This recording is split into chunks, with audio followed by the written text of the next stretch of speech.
2022 के चुनाव के बाद? क्योंकि कई बार लोग को सुझाव देते हैं, कुछ गिफ्ट देते हैं, तो ज़रूर जानना और पढ़ना चाहिए, तो इसलिए पढ़ते हैं। योगिता जी। Akhilesh ji, good evening.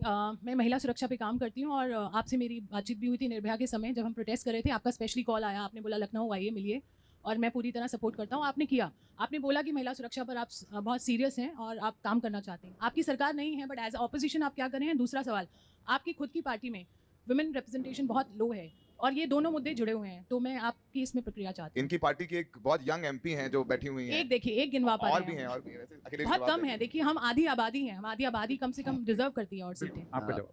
आपने बहुत महत्वपूर्ण सवाल पूछा है। पीडीए में ए फॉर आधी आबादी भी है, और अभी जो बाई इलेक्शन है उसकी आपने लिस्ट नहीं देखी होगी। 9 इलेक्शन हो रहे हैं, 9 जगह बाई इलेक्शन है, हम 5 जगह आधी आबादी को चुनाव लड़ा रहे हैं। और बीजेपी के लोग जो महिला आरक्षण बिल लेकर के आए थे, कम से कम ये बताएं पूरे देश में कितनी महिलाओं को चुनाव लड़ा रहे हैं।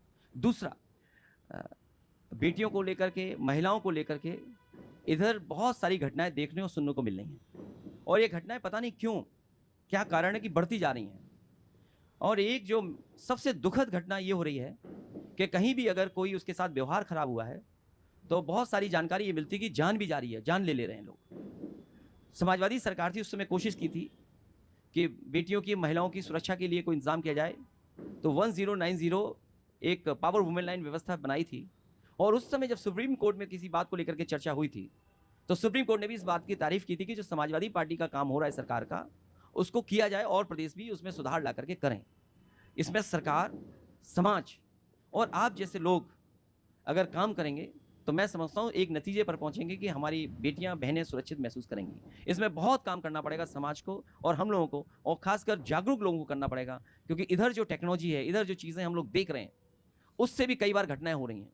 और जो डेटा कहता है, जो डेटा निकल करके आ रहा है, उसकी स्टडी जरूर सरकार को करनी चाहिए, और किस नतीजे पर पहुंच सकते हैं उस नतीजे पर जरूर पहुंचना चाहिए, जिससे हमारी महिलाएं सुरक्षित हों, बेटियां सुरक्षित रहें। अखिलेश जी, आधी आबादी को पूरा हक देने के लिए आगे समाजवादी पार्टी क्या काम करेगी? विमेन्स रिप्रेजेंटेशन का सवाल था योगिता जी, आपकी पार्टी में सुरक्षा और उनको कैसे हम देंगे, तो मैंने तो आपसे कहा कि हम तो महिला आरक्षण के पक्ष में हैं, लेकिन जो सुझाव समाजवादियों के रहे, जिसमें पिछड़े, दलित, अल्पसंख्यक और खासकर मुसलमान आबादी को अगर शामिल करते हैं, तो किसी भी तरह बिल के पक्ष में हम लोग हैं। मेरा नाम इग्नोस्टस थियोस है और 2 मुद्दों पर आपसे सवाल करना चाह रहा हूँ। पहले तो मुझे दुख है कि हमने तकरीबन 1 घंटा बात करी, लेकिन दोनों ही मुद्दे हम कवर नहीं कर पाए। पहला मुद्दा है मणिपुर का। आज 1.5 साल हो गया है मणिपुर में अंदरूनी जंग लगी हुई है। जितने बड़े पैमाने पर वहाँ हथियारों का हैंड ओवर हुआ है, उसको पहले लूट कहते थे, लेकिन प्रूफ्स हैं कि ये हैंड ओवर हुआ है। इतने बड़े पैमाने पे कि 7,000 गन्स, 14,500 बम और 7 लाख गोलियां, ये तो ऑफिशियल नंबर है। और इसके कारण तकरीबन 250 लोग मारे जा चुके हैं, 3,000 इंजर्ड हुए, 70,000 लोग डिस्प्लेस्ड हैं और देश भर में रह रहे हैं। तो और 4 महीने ये लूट देखने के बाद मैं सुप्रीम कोर्ट गया, पिटीशन डाली, तब जाके ये आर्म्स की लूट और हैंडओवर बंद हुआ। लेकिन आज 10 महीने होने को आ रहे हैं, सुप्रीम कोर्ट ने ये मैटर सुनना बंद कर दिया है, तारीख ही नहीं लगा रहे। दूसरा मैटर ईवीएम से रिलेटेड है। जिस तरीके से सुप्रीम कोर्ट ने और इलेक्शन कमीशन ऑफ इंडिया ने एक खेल सा रचा, मैं बड़े होशो हवास में कह रहा हूं, मैं आपको प्रूव करूंगा। और लोगों ने पिटिशंस डाली और सुप्रीम कोर्ट ने उन पिटिशंस को खारिज कर दिया बिना सुने हुए। इन सब के चलते आज एक ये दावा कह लीजिए कि बूथ कैप्चरिंग से लेकर आज हम प्रोग्रेस कर गए हैं, इलेक्शन कैप्चरिंग की स्टेज पर आ गए हैं। और नहीं तो आज सरकार इंडिया अलायंस की होती।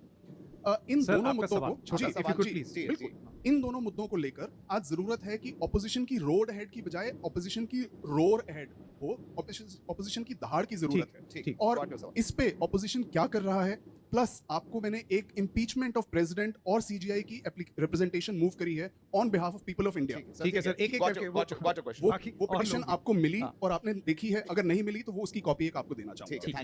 Thank you. आप कॉपी भी देना। और जो आपने सवाल उठाए मणिपुर के साथ जो हुआ है, वो भारतीय जनता पार्टी की सरकार की नाकामी की वजह से हुआ है। और जब इलेक्शन हुआ है तो भारतीय जनता पार्टी वहाँ हारी है।